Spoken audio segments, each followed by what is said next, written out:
So would you consider yourself a nature lover? That's God to me. They kept saying God, and I said, not God, nature. You know, the trees, the sky, the air, the dirt, the stuff that comes out of the ground, that's God. That's as close as they ever came, as close as they ever wanted to come. God, you know, somebody else is taking care of things? Not really. It doesn't matter. They can believe it if they need it. I don't. I also tried to tell her I'm God. I didn't know what the fuck I was talking about. You're God, you know. It's life force in all of us. That's God. But they don't like it. They want Jesus Christ, and they want, you know, nailed up on the cross, whatever. That's for me, thank you. And they get so upset, you know. Who do you pray to? I say, my mother. She'll answer me.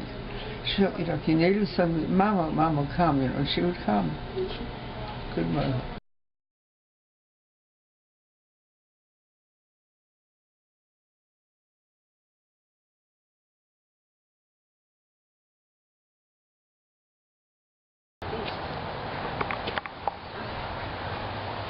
Lydia.